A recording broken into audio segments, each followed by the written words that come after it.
Good morning to you all. This is Pavan Vashishtha ODPS। Topic आज हम जो डिस्कस करने वाले हैं वो हमारा टॉपिक होगा factors affecting resistivity. Factors affecting resistivity, ठीक है। तो रेजिस्टिविटी जो कि रो हम कहते हैं, रो ये किस किस बात पे डिपेंड करती है। तो सबसे पहले हम बात कर लें टेम्परेचर की। तो जो रो है वो टेम्परेचर पे डायरेक्टली प्रोपोर्शनली डिपेंड करती है, यानी कि जो रो है डायरेक्टली प्रोपोर्शनल टू टेम्परेचर होता है। टेम्परेचर बढ़ने से रेजिस्टिविटी बढ़ती है और घटने से घट जाती है, ठीक है। बट यहाँ कुछ वेरिएशन देखने को मिलेगा। इसके दो पार्ट हम कर सकते हैं, ठीक है। एक तो क्या होता है हमारा कि जो रेजिस्टिविटी है वो इन केस ऑफ इंसुलेटर का जो केस है, और एक केस हमारा है यहाँ सेमीकंडक्टर का,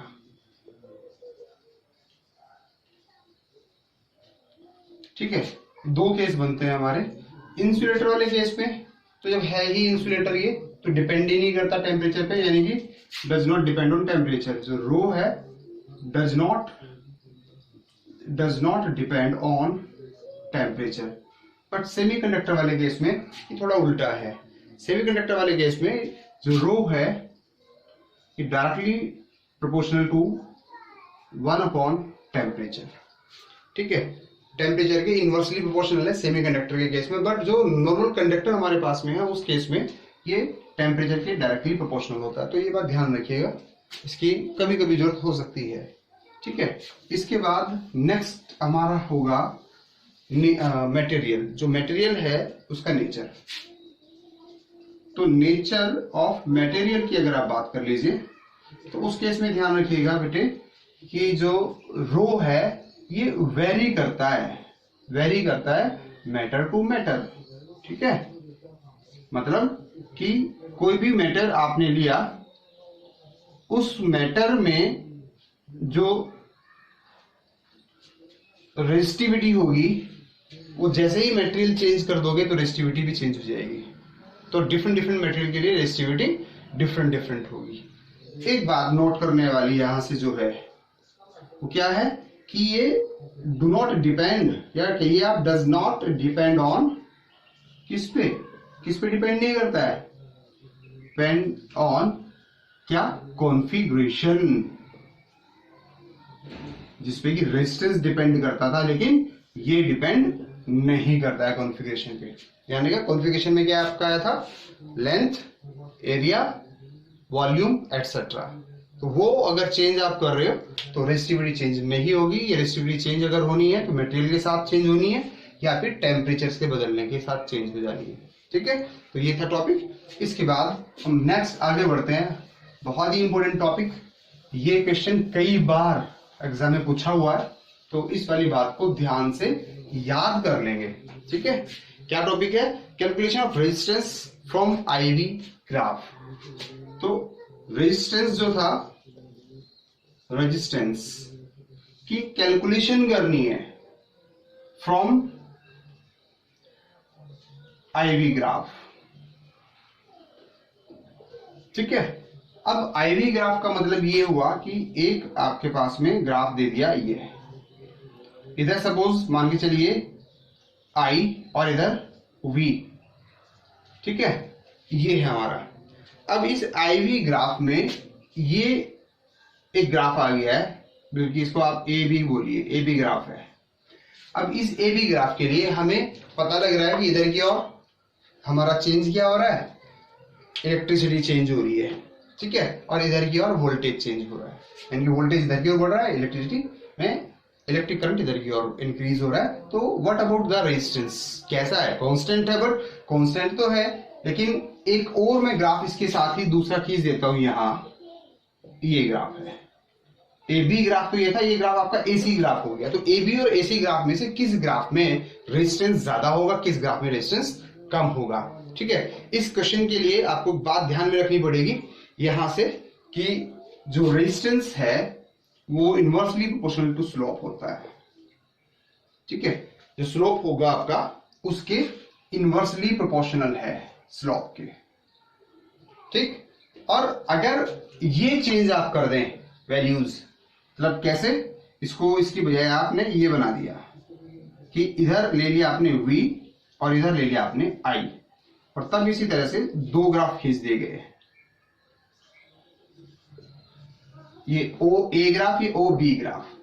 तो अब कंडीशन क्या है कि यहां आप बताएंगे कि कौन से का रेजिस्टेंस ज्यादा है, किसका रेजिस्टेंस कम है। तो ऐसे केस में जब v y एक्सिस पे लिया गया हो और i को x एक्सिस पे लिया हो तो r directly proportional to slope होता है। Got it. तो ये दो चीजें बहुत ज्यादा इंपॉर्टेंट है, एग्जाम में जरूर पूछा जाता है, कुछ ना कुछ क्वेश्चन यहां से आता है, तो आपको इसके लिए ध्यान रखना पड़ेगा टॉपिक को। मैं एक क्वेश्चन आपको थोड़ा सा सॉर्ट आउट कराऊंगा, चलिए बाद में देखते हैं उस क्वेश्चन को, क्योंकि अभी फिलहाल एक दूसरा एक जरूरी टॉपिक है आपका जो आ रहा है सामने, कॉम्बिनेशन ऑफ रेजिस्टेंसेस। इस पे हम क्वेश्चन की प्रैक्टिस करेंगे। वैसे मैं आपको पीडीएफ भेज चुका हूं बच्चों को, इसके लिए भी आप कर सकते हो वहां से देख करके इसको। तो ये ध्यान में रखना है कि अगर I ऊपर है यानी कि V इस पे y एक्सिस पे है I, तो फिर 1 स्लोप होगा रेजिस्टेंस। लेकिन अगर अपोजिट कर दिया जाए कि V x की बजाय आ जाए y पे, इस पे y एक्सिस पे ऐसे, और I जो था वो x एक्सिस पे आ जाए, ठीक है, तब स्लोप की डायरेक्टली प्रोपोर्शनल हो जाएगा रेजिस्टेंस। यानी कि अगर हम यहां बात कर रहे थे तो जो B है इसके लिए RB और ये RC, तो आप इस वाले केस में कह सकते हो कि RC ग्रेटर देन RB, क्योंकि ये स्लोप छोटा है, छोटा स्लोप जितना होगा उतना ही रेजिस्टेंस बढ़ जाएगा, ठीक है। यहां स्लोप बड़ा है ये वाला, तो यहां ये वाला अगर RA और ये वाले को अगर आप बोले RB, तो यहां आप कहेंगे RA ग्रेटर देन RB, इस तरह से, ठीक है। तो ये आप कर सकते हो, ध्यान रखिएगा। स्नैप ले लीजिए, यहाँ स्क्रीनशॉट ले लीजिए, लेकिन इसको याद रखिएगा, बहुत इंपॉर्टेंट टॉपिक है। बहुत इंपॉर्टेंट टॉपिक होने की वजह से कोई ना कोई क्वेश्चन जरूर आता है, ठीक है। अब नेक्स्ट बढ़ते हैं हम आगे, जो इस पूरे चैप्टर की कहना चाहिए मुझे एक जान है टॉपिक है आपका रेजिस्टेंस को कैलकुलेट कैसे करेंगे। ये तो आपने देख लिया, लेकिन अगर रेजिस्टेंस का एक से ज्यादा रेजिस्टेंस लगा दिए जाएं तो फिर कैसे आप करोगे, यानी कि कॉम्बिनेशन ऑफ रेजिस्टेंसेस। कॉम्बिनेशन बहुत इंपॉर्टेंट है, कॉम्बिनेशन ऑफ रेजिस्टेंसेस। रेजिस्टेंस आपके पास 2, 3, 4, 5 जितने भी हैं, सपोज ये हमारे पास कुछ रेजिस्टेंस है R1, R2, R3 एटसेट्रा, ठीक है। अब इन 3 रेजिस्टेंस को हम आपस में कनेक्ट करना चाह रहे हैं, तो वी हैव द 2 मेथड। तो पहला मेथड क्या होगा, यहां से इनको कनेक्ट करने का, सीरीज कॉम्बिनेशन होगा एक तो, ठीक है। और दूसरा जो कॉम्बिनेशन है यहां से वो होगा आपका पैरेलल कॉम्बिनेशन। तो सीरीज कॉम्बिनेशन और पैरेलल कॉम्बिनेशन, ठीक है बेटे। क्या होगा यहां से सीरीज कॉम्बिनेशन, ये समझिए। अब यहां जो हमने R1, R2, R3 लिए हैं, तो इनको मैं AB, CD और EF ये नाम देता हूं। यानी कि जो R1, R2, R3 है, अगर आप इन्हें एंड टू एंड कनेक्ट करें, यानी कि वन एंड इज कनेक्टेड, यानी कि जो R1 है, R1 का एंड ये A और ये B, ये B एंड अगर आप R2 के C एंड से कनेक्ट कर दें आप लाइक दिस, और जो D एंड था इसका, इसको आप E एंड से कनेक्ट कर दें, ये R1, ये R2 और यहां पे ये R3, तो ये F। तो इसे आप बोलते हो एंड टू एंड कनेक्ट, यानी कि B से C को कनेक्ट किया, D से E को कनेक्ट किया। तो इस तरह से अगर कोई कनेक्शन आपको दिखे, कॉम्बिनेशन आपको दिखे रेजिस्टेंस का, तो इस कॉम्बिनेशन को आप कहते हो सीरीज कॉम्बिनेशन। यानी कि सीरीज कॉम्बिनेशन को डिफाइन करना पड़ जाए तो resistances are joined together end to end, end to end join होंगे। But when we talking about the parallel combination, तो पैरेलल कॉम्बिनेशन में आप इसको किस तरह से समझ सकते हो कि यहाँ जो इनके एंड है ए, सी और ई, यानी कि one end of all the resistances are connected to the one point like this.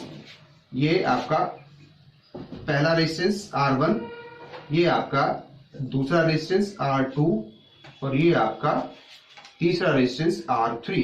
अगर ये तीन रेजिस्टेंस है, तीनों रेजिस्टेंस को एक ही पॉइंट से यहाँ आप कनेक्ट कर दीजिए, इसको भी और इस वाले को भी, तीनों को, यानी कि पॉइंट ये ए बी इसका, ये वाला सी और डी, ये ई और एफ, ठीक है। तो ए सी और ई को अगर एक ही पॉइंट से आपने कनेक्ट कर दिया है और इनका जो दूसरा एंड है उसे दूसरे पॉइंट से कनेक्ट आप कर देते हो लाइक दिस, ठीक है, ये वाला।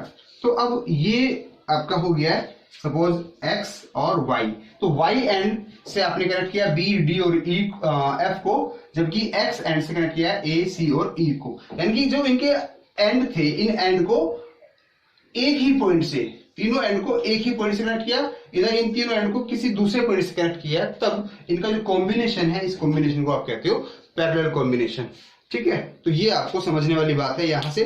अब ये तो आपको क्लियर हो जाएगा कि जो हमारे रेजिस्टेंसेस होते हैं वो दो तरह कंबाइन किया जा सकते हैं, दो तरह से, सीरीज कॉम्बिनेशन, पैरेलल कॉम्बिनेशन। अब कंडीशन क्या आती है बेटे यहां से कि आप कैसे कैलकुलेट करोगे कि सीरीज कॉम्बिनेशन में टोटल रेजिस्टेंस कितना होगा। अगर आपके पास में 3 रेजिस्टेंस है, 4 है, 5 है, 6 है, या number of resistances you have, तो उन रेजिस्टेंसेस को आप सभी को कैसे कैलकुलेट करेंगे। इसके लिए यहां से हम फॉर्मूला डेराइव करेंगे, ध्यान से समझिएगा क्योंकि ये फॉर्मूला कई बार एग्जाम में पूछा हुआ है, ठीक है। तो फॉर्मूला फॉर इक्विवेलेंट रेजिस्टेंसेस, फॉर्मूले कहिए आप, फॉर्मूले फॉर रिजल्टेंट, आप रिजल्टेंट कह सकते हैं या इक्विवेलेंट भी कह सकते हैं या टोटल भी कह सकते हैं आप, ये तीनों में से कोई भी वर्ड यूज किया जाता है। रेजिस्टेंसेस,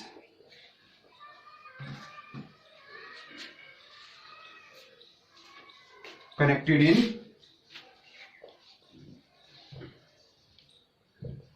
इन तो पहले हम बात करेंगे सीरीज कॉम्बिनेशन की।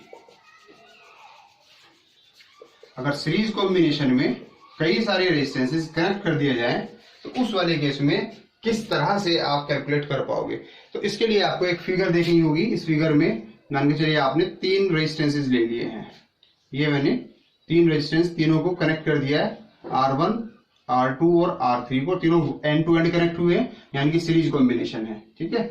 और इसके बाद यहां आपने एक बैटरी लगा करके स्विच लगाया और इन्हें तीनों को कनेक्ट कर दिया है, ठीक। अब कंडीशन क्या है कि यहां से करंट जो होगा वो I होगा, जो यहां से फ्लो कर रहा होगा, ठीक है। ये आपकी ये आपकी बैटरी और ये। अब यहां R1 में से करंट जो होगा वो I फ्लो करेगा, R2 में से भी I फ्लो करेगा और R3 में से भी तो I फ्लो करेगा। Means current is the same in all the resistances, but voltage will not be. ये वोल्टेज अगर मैं देखूं तो यहां वोल्टेज V1 होगी, ये आपको मैं बता चुका हूं पहले ही। यहां वोल्टेज V2 रहेगी और यहां वोल्टेज V3 रहेगी, यानी कि जो हमने कंबाइन किए हैं R1, R2 और R3, तो इन पे टोटल वोल्टेज तो यही होगा जो वोल्टेज यहां बैटरी का था। बैटरी का वोल्टेज है V, ठीक है। तो ये V वोल्टेज है पूरे सर्किट का। But when you talking about the R1, that not equal to the V but V1 के इक्वल है बट V के इक्वल नहीं है। मीन्स टू से व्हाट कि यहाँ जो V था of the battery is equally not equally, but क्योंकि that depends on the R that distributed in all the resistances, ठीक है। तो ये डिस्ट्रीब्यूट हो जाता है फ्रॉम ओम्स लॉ। अगर हम देखें फ्रॉम ओम्स लॉ, तो ओम्स लॉ में आप देखते हो कि V जो है इक्वल टू IR होता है, ठीक है। ये पूरे सर्किट के लिए for whole the circuit, for whole circuit, ठीक है। But in case of R1 तो ये हो जाएगा V1 equal to I R1 and for R2 क्या हो जाएगा ये V2 is equal to I R2 and for R3 हो जाएगा आपका V3 is equal to I R3। ये आपको क्लियर हो गया होगा आई थिंक सो। अब ध्यान दीजिए कि टोटल वोल्टेज जो है ये V1 V2 V3 तो इनका सब का सम इस V के बराबर होगा। So because V is equal to होगा V1 plus V2 plus V3। अगर आप इन्हें यहाँ इक्वेशंस का नाम देना चाहें, ये पहली इक्वेशन, ये सेकंड, ये वाली थर्ड और ये वाली फोर्थ, तो क्या करें यहाँ V1 V2 और V3 की वैल्यूज पुट कर दीजिए सभी। तो by putting the values of किस किस की V1, ये तो V है ना, V1 V2 V3 ऑल, इन सब की वैल्यूज आप यहाँ रख दीजिए। किसमें? फिफ्थ में, यहाँ पे। तो ये आपका हो जाएगा, यहाँ से V की जगह आ जाएगा IR, पहली इक्वेशन में दिया हुआ V IR के बराबर है तो IR हो जाएगा। फिर यहाँ V1 है ये, तो किसके बराबर है? IR1 के बराबर है तो IR1। फिर यहाँ प्लस है, प्लस V2 की वैल्यू यहाँ से ले लीजिए IR2 हो जाएगी, प्लस V3 की वैल्यू आप यहाँ से ले लेंगे IR3 हो जाएगी। अब क्या करें, आप कॉमन ले लीजिए, यहाँ तो IR है ही लेकिन यहाँ से I कॉमन हो जाएगा तो क्या बचेगा R1 plus R2 plus R3, ठीक है। और ये I से यहाँ I कैंसिल हो जाएगा, जैसे आप इधर ले जाओगे तो डिवाइड में आ जाएगा तो IR1 I हो जाएगा, तो I से I कैंसिल हो गया तो मैंने डायरेक्ट कैंसिल कर दिया है, ये जाएगा R इज इक्वल टू अब आपका R1 plus R2 plus R3, right. तो ये आप देख सकते हो, अगर हमें R1 R2 और R3 की वैल्यूज मालूम है तो उस टाइमिंग पे ये क्या होगा, यहां से तीनों को सम कर देंगे, ऐड कर देंगे सिंपली, तो आपको मिल जाएगा टोटल रेजिस्टेंस कितना है यहाँ सर्किट के अंदर। इसके बाद हमारा नेक्स्ट टॉपिक आ जाता है पैरेलल कॉम्बिनेशन के लिए। तो पैरेलल कॉम्बिनेशन में तो सीरीज कॉम्बिनेशन के लिए था, तो पैरेलल कॉम्बिनेशन के लिए अब चलते हैं नेक्स्ट। इसी फॉर्मूले को लेकर के सर्किट हमें चेंज करना पड़ेगा, क्योंकि इस सर्किट में इस बार क्या है, जो रेजिस्टेंसेस हैं वो 3 ही ले लीजिए, आप मर्जी है 2 रेजिस्टेंस के लिए भी लेके चल सकते हो, 3 के लिए लेके चल सकते हो, 4 के लिए, जितना आपकी मर्जी हो। तो मैं यहाँ 2 के लिए तो बुक ने भी दिया हुआ है, 3 के लिए बता रहा हूँ आपको। 3 रेजिस्टेंस अगर आपके पास में है तो किस तरह से आप उन्हें कैलकुलेट करोगे, ठीक है। तो इसके लिए आपको पैरेलल जो कॉम्बिनेशन है, पैरेलल कॉम्बिनेशन अगर है तो इस पैरेलल कॉम्बिनेशन में आप ध्यान दीजिएगा, ये एक रेजिस्टेंस, दूसरा और तीसरा, ठीक है। और ये तीनों के तीनों रेजिस्टेंस जो थे लाइक दिस, ये R1, ये R2 और ये R3। तो आपको सुनने आएंगे होंगे ये किस तरह से है, पैरेलल है एक दूसरे के। और यहां से हम बैटरी लगा दें, बैटरी लगाने के बाद स्विच लगा दीजिए और इसे कंप्लीट करिए, ठीक है। ये बैटरी, ये स्विच यानी कि अब करंट यहां से तो फ्लो वही करेगा I, लेकिन जैसे ही वो R1 में जाएगा तो करंट यहाँ पे डिस्ट्रीब्यूट हो जाएगा, क्योंकि पाथ चेंज हो गया ना। जैसे आप मान सकते हो ना कि पानी आपने यहां से बहाया और ये 3 पार्ट्स के आगे निकाल दिए इक्वल पैरेलल, तो अब सारा का सारा वाटर यहां से नहीं जाएगा ना, कुछ यहां से गुजरेगा तो कुछ यहां से तो कुछ यहां से, ठीक इसी तरह से करंट का भी वैल्यू है। जो करंट हमने जितनी भी वैल्यू का गुजारा यहां से कैलकुलेट करने के लिए, तो अब आगे करंट के लिए 3 पाथ है तो करंट तीनों पाथ में डिस्ट्रीब्यूट हो जाएगा। That depends on the strength of the resistance, कि वो कम होगा या ज्यादा होगा, राइट। तो इसके लिए यहाँ R1 में I1 करंट होगा, R2 में I2 और R3 में जो करंट की वैल्यू होगी वो I3 होगी, राइट। एक चीज यहाँ ध्यान रखिएगा, पैरेलल वाले केस में जब आप वोल्टेज की बात करते हो तो वोल्टेज वो कांस्टेंट रहता है, चेंज नहीं होता रेजिस्टेंस के लिए। जितना वोल्टेज R1 को मिल रहा है उतना ही R2 को मिलेगा, उतना ही R3 को वोल्टेज भी मिलेगा, और वही वोल्टेज हमारा बैटरी का भी होगा, यानी कि जितना वोल्टेज बैटरी का था उतना ही वोल्टेज इनको भी मिलेगा इक्वली। अगर यहाँ 220 वोल्ट ले रहे हैं 220 इसको मिलेगा, 220 ही इसको, 220 ही इसको मिलेगा, राइट। सीरीज में ऐसा नहीं होता है, पैरेलल में इसी तरह से है। तो अब यहां से क्या करेंगे, आई की वैल्यू कैलकुलेट करेंगे क्योंकि वी तो कांस्टेंट है। तो फ्रॉम ओम्स लॉ आप चलिए पहले, from Ohm's law for whole circuit, पूरे सर्किट के लिए,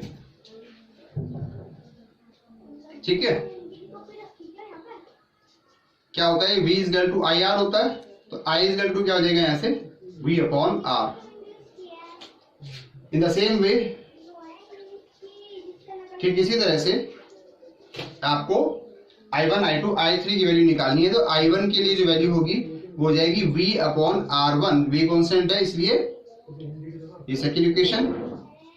I2 की वैल्यू हो जाएगी यहां से V upon R2, third equation. और I3 की वैल्यू हो जाएगी V upon R3, fourth equation, ठीक है। अब बिकॉज I जो होगा वो I1 plus I2 plus I3 के बराबर होता है। ये लॉ है कि अगर आप पैरेलल रेजिस्टेंस ले रहे हो तो उनमें बहने वाला जो करंट था वो टोटल करंट बैटरी से निकलने वाले करंट के बराबर होता है। यानी जितना करंट बैटरी से निकला है यहाँ वो करंट ही डिस्ट्रीब्यूट हुआ था, तो उसका सम ही इसके बराबर हो जाएगा, I के बराबर हो जाएगा। तो अब इसलिए हम क्या करते हैं, I की वैल्यू, जब वैल्यूज पुट कर दी सभी की, तो I की जगह क्या आ जाएगा, V upon R is equal to I1 की जगह V upon R1 plus V upon R2 plus V upon R3, ठीक है बेटे।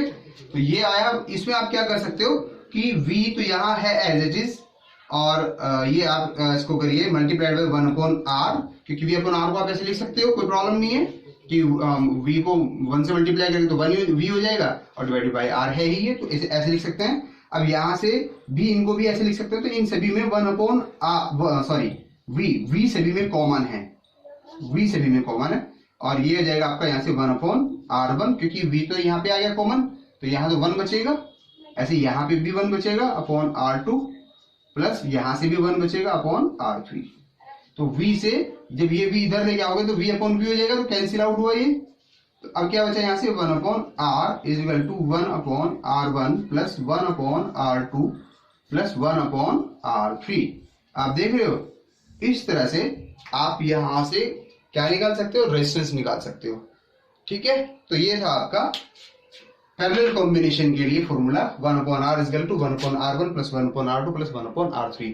अगर इन सब की वैल्यू आपको मालूम है तो यहां से आप R की वैल्यू निकाल सकते हो। फॉर्मूला 1 अपॉन R से स्टार्ट हो रहा है, ये ध्यान रखना है कि जो भी वैल्यू आएगी, सपोज इस सारे की वैल्यू आ जाती है X, तो R की जो वैल्यू होगी 1 अपॉन X हो जाएगी, राइट, क्योंकि ये 1 अपॉन R के बराबर होगा। इन सब का सम जो इस तरह से है ये 1 अपॉन R के बराबर है, तो जो भी इस पूरे की कैलकुलेशन होगी वो हो जाएगी 1 अपॉन R के बराबर। R निकालना तो 1 अपॉन करके आप वैल्यू को निकाल सकते हो, ठीक है। इसके बाद हम थोड़ा सा कुछ फैक्ट्स हैं अबाउट दीज कैलकुलेशंस, तो ये आप देख लेंगे क्या है ये फैक्ट्स। ये फैक्ट्स आपको बेटे मदद करेंगे न्यूमेरिकल पोर्शन के लिए। जो भी आपके न्यूमेरिकल पोर्शन होंगे ना, उनको बहुत अच्छे से ये कवर करा देंगे आपको। और इस चैप्टर में से मस्ट है, न्यूमेरिकल आता ही आता है, और वो न्यूमेरिकल भी कोई डिफिकल्ट नहीं होता, आसान न्यूमेरिकल होता है। अगर आपको प्रैक्टिस है तो बहुत अच्छे से आप कर लोगे इसको सॉर्ट आउट। तो पहले सीरीज कॉम्बिनेशन के लिए हम देख लेते हैं, क्योंकि कॉम्बिनेशन हमारे पास दो थे यहाँ। एक सीरीज कॉम्बिनेशन था, सीरीज कॉम्बिनेशन, दूसरा आपका सीरीज कॉम्बिनेशन से अलग क्या था, पैरेलल कॉम्बिनेशन, ठीक है, पैरेलल कॉम्बिनेशन। अब पैरेलल कॉम्बिनेशन और सीरीज कॉम्बिनेशन में आपको कुछ फैक्ट्स बता रहे हैं, फ्यू फैक्ट्स। क्या फैक्ट्स हैं ये? आई की वैल्यू कांस्टेंट रहेगी बेटे हमेशा, यहां जो सीरीज में आप चल रहे हो, और पैरेलल में वी की वैल्यू हमेशा कांस्टेंट रहती है, ठीक। यहां जो वोल्टेज होगा, वोल्टेज वो डिवाइडेड होगा, डिवाइड्स होगा, ठीक है, on each of the resistance. So जो V होगा वो हमेशा ही V1 plus V2 plus V3 plus so on up to Vn, जितने भी वहां पे रेजिस्टेंसेज लगे हैं उनके रेजिस्टेंस के जो अगेंस्ट वोल्टेज होगा तो उन सबको ऐड करके आप सर्किट का वोल्टेज निकाल सकते हो। ठीक है, अब इसके बाद यहाँ की अगर बात कर लो आप, तो यहाँ जो V है वो डिवाइड नहीं होता, यहाँ कांस्टेंट रहता V, यहाँ I जो है वो डिवाइड होगा, I डिवाइड्स। ठीक है, I डिवाइड्स होता है इन ईच रेजिस्टर्स या रेजिस्टेंस, हर एक रेजिस्टेंसेज में ये डिवाइड हो जाएगा, बट जाएगा, तो दैट्स वाई वहां जो I की वैल्यू होगी सर्किट के लिए वो I1 plus I2 plus I3 के बराबर होती है। तो ये दो बातें जो हैं इन सभी केसेस में आपको ध्यान में रखनी है। इसके साथ साथ यहां एक और फैक्टर भी है, कहते हैं कि if N resistors each of resistance are connected in series then equivalent resistance of the circuit RS is N by N into R। N कब ये वाली लागू करनी है बात आपको, ये थर्ड पॉइंट में बता रहा हूं, जो सीरीज में रेजिस्टेंस लगे हुए हैं कई सारे, ठीक है, विच है 2 रेजिस्टेंसेज है, 2 से ज्यादा हैं, 10 हैं, 20, 50, 100 कितने भी हैं। N जो है यहां नंबर ऑफ रेजिस्टेंस को बता रहा है, नंबर ऑफ रेजिस्टेंस को। ठीक है, अगर इनकी सभी की वैल्यू जितने भी लगे हुए हैं वो इक्वल है, if R1 equal to R2 equal to R3 equal to R4 and so on, इसी तरह से है, तब आपको टोटल रेजिस्टेंस निकालने के लिए सबको ऐड करने की रिक्वायरमेंट नहीं है, उनका नंबर देखो कितने रेजिस्टेंसेज है वहां और R से मल्टीप्लाई कर दो, R ये इनकी वैल्यू है, ये सब इक्वल टू R होगा सपोज, यानी कि इसकी वैल्यू भी 2 है, इसकी भी 2 है, इसकी भी 2 वैल्यू, यानी 2 ओम के अगर सारे रेजिस्टेंस आपके पास मान के चलिए 5 रेजिस्टेंस है और पांचों 2 ओम के रेजिस्टेंसेज हैं, तो 5 नंबर हो गया और 2 ओम हो गया, तो 5 into 2 equal to 10 ohm total resistance हो जाएगा। ठीक है, अब हम बात करते हैं पैरेलल में। पैरेलल में स्पेशल केस दिया हुआ है कि equivalent resistances in parallel combination is always lesser than the smallest resistance of the parallel combination, यानी कि यहां कंडीशन क्या है कि आपके पास में सपोज दैट 1 ओम का एक रेजिस्टेंस है, दूसरा 10 ओम का रेजिस्टेंस है, तीसरा आपके पास 100 ओम का रेजिस्टेंस है और एक आपके पास सपोज 10,000 ओम का रेजिस्टेंस है। अगर आप इन सभी को पैरेलल कॉम्बिनेशन में ले आए, पैरेलल कॉम्बिनेशन में आए, तो जो इक्विवेलेंट रेजिस्टेंस है यानी कि टोटल रेजिस्टेंस होगा, टोटल रेजिस्टेंस जिसको आप आरपी से दिखाते हो, RP total resistance of the parallel combination. ठीक है, अगर ये है तो आपका, तो ये हमेशा ही less than is equal to less than smallest resistance connected in parallel, connected in parallel.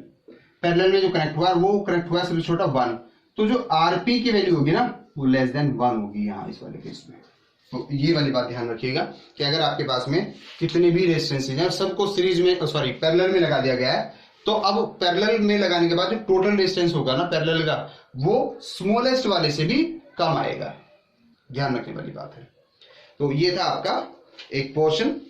इसके बाद एक चीज यहां पे भी मेंशन की है कि अगर आपके पास रेजिस्टेंस, ये तो एक स्पेशल केस था, स्पेशल केस को मैंने पहले बता दिया आपको बाय मिस्टेक इसमें थर्ड पॉइंट में, लेकिन जब हम यहां जो डिस्कस कर रहे हैं पॉइंट वही डिस्कस इधर भी कर रहे हैं पॉइंट, तो इसलिए थर्ड वाले पॉइंट में मुझे डिस्कस करना था कि अगर यहां पे भी case R1 equal to R2 equal to R3 equal to R है, ठीक है, और ये सब पैरेलल में कंबाइन किया हुआ है, तो पैरेलल में कंबाइन होने के बाद आपको क्या करना है कि जो टोटल रेजिस्टेंस होगा ना वो R बाई N होगा, ये ध्यान रखने वाली बात है यहां से। ठीक है, R बाई N होगा, मतलब ये होगा कि आपके पास में 2-2 ओम के 4 रेजिस्टेंसेज हैं, चारों को इस तरह से आपने लगा दिया है पैरेलल में। ठीक है, अब उनका टोटल रेजिस्टेंस आप निकालना चाह रहे हो, तो आपका जो होगा रेजिस्टेंस ये इसकी वैल्यू हो जाएगी 2 और ये 4 थे टोटल रेजिस्टेंस, तो ये हो जाएगा 4, तो 2/4 यानी कि 1/2 आ जाएगा ये टोटल रेजिस्टेंस यहां से। तो आपको क्लियर हो गया होगा आई थिंक सर ये वाला भी पार्ट। तो बहुत ही इंपॉर्टेंट वीडियो है बेटे, शेयर करिए, सब्सक्राइब करिए चैनल, अगर अभी तक भी सब्सक्राइब नहीं किया किसी बच्चे ने, लाइक करिए अगर आपको पसंद आ रही है वीडियोस। तो ये ध्यान रखिएगा, जो पोर्शन मैंने आज आपको कराया ये इस चैप्टर की बैकबोन है। अगर ये आ गया ना बेटे, सब आ गया आपको। फिर भी आपको कहीं प्रॉब्लम आ रही है, कहीं दिक्कत है, तो आप मुझे कॉल करिए या मुझे नंबर पे मैसेज करिए, या फिर यहाँ इनबॉक्स में आप फटाफट मैसेज टाइप करके छोड़ दीजिए, मुझे मिल जाएगा। Got it? Till then bye bye.